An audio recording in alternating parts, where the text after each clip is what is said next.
Welcome to the Crimson Tide Connection, your home for Crimson Tide sports. And I'm joined today by the head coach of the Alabama men's tennis team, George Husack. Coach, thanks for joining us. Thank you for having me, Chris. Coach, you had a pretty exciting weekend. You went over to Oxford for the SEC Championship, won 2 matches, and actually beat number 6 ranked Ole Miss on their home court. That'd be pretty exciting for you. Yeah, it was awesome. The day before against Arkansas, we'd been struggling lately. So to get that win over Arkansas was a huge confidence booster. And then Ole Miss, it was a battle. It was over a 6-hour match. We started outdoors, then thunderstorms moved us inside, which I didn't really want to happen because I felt like all the momentum was going our way outside. And then we went inside and we were led once again by our trio at the top, Jared, Danny, and Becker, and it was to win there after having so many chances to win here against them at the beginning of the year was very sweet.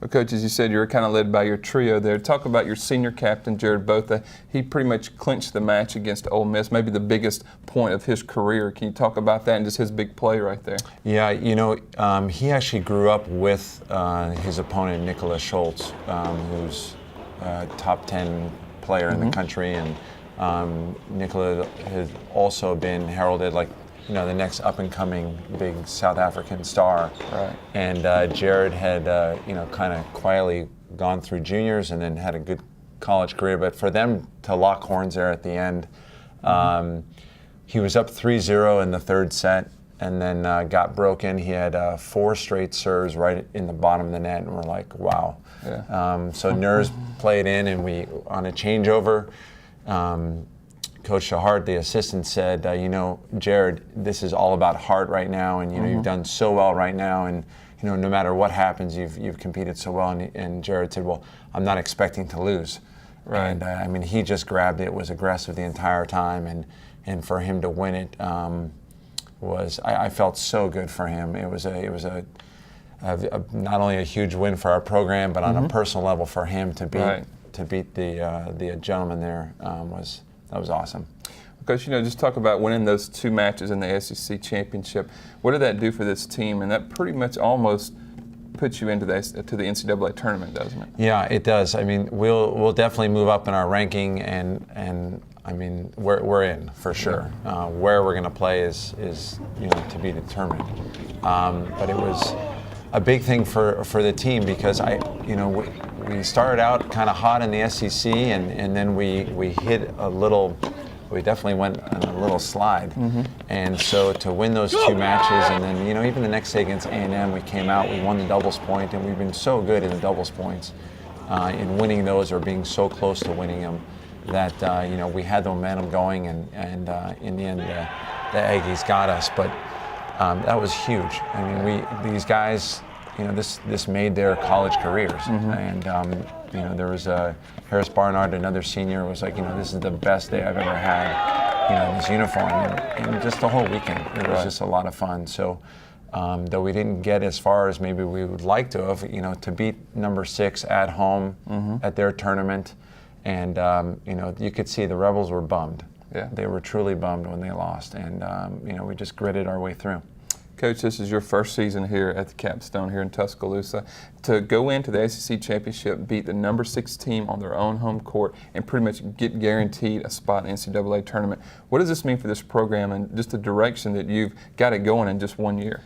Well, at the beginning of the year, Ryler and I, we said, you know, we had to build this foundation, and I mean, there's a great history and tradition here in tennis. But we're new coming in, and we want to build this foundation, and we just kept every day, you know, foundation, foundation, foundation, and for us to return to the tournament, we haven't been there since 2010. You know, this step in the right direction. I mean, that's where we want to be, and you know, there should be no question marks moving forward. This is what we play for. We play for May, right? And in this case, late April and into May. So it's huge for us. It's a great thing, and you know, a little unexpected, and yet at the same time, you know, you expect the unexpected, and great things happen. Right. You talk about some of those guys that were here when you got here that the other coaching staff brought in, do you feel like they pretty much bought in, and have you just seen a great progression of them? You know, for them to say this was maybe the best day they've ever had in an Alabama uniform, that has to make you pretty proud, doesn't it? It does, and yet, you know, I'm not out there hitting any balls. You know, Yeah. it's all up to them. You know, they can listen to whatever I say, and it can go in one ear and out the other. But you know, if it goes in and it registers, and you know, you could see as the season goes along, they get it. They get it. Now, I would say some of their bodies may have been a little bit fatigued by mid-season, but you know, they bought into it, and they always thought that we could battle, and we did. We had a good cheering section up there, and yeah, I mean, I won't forget this. It's definitely the biggest win of my career. So as a head coach, and so you know, that's what we play for. Yeah. Well, Coach, you're kind of in a holding pattern now until Tuesday, April the 30th, when they release the NCAA tournament bracket. Just kind of what's going to go on between now and then for the team? Well, we've got dead week this week, so guys are preparing for exams next week. We've taken a few days off.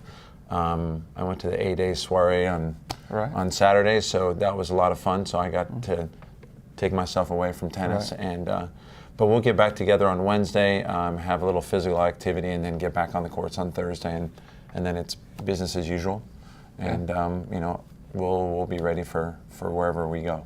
Well, Coach, congratulations on the great showing there in the SEC tournament, and congratulations on getting into the NCAA tournament. I'm excited to see where you're going to land. Well, thank you. I'm glad to actually be back on this show to talk about that versus what we could have, should have, maybe would have done. Exactly. It's always good to come on a good note, isn't it? Yeah, it is. It is. Well, Coach, it's good to have you back on, and good luck, and looking forward to see what this team can do. You got it. Thank you. For head coach George Husack, I'm Chris Fringland, and that's it for this edition of the Crimson Tide Connection.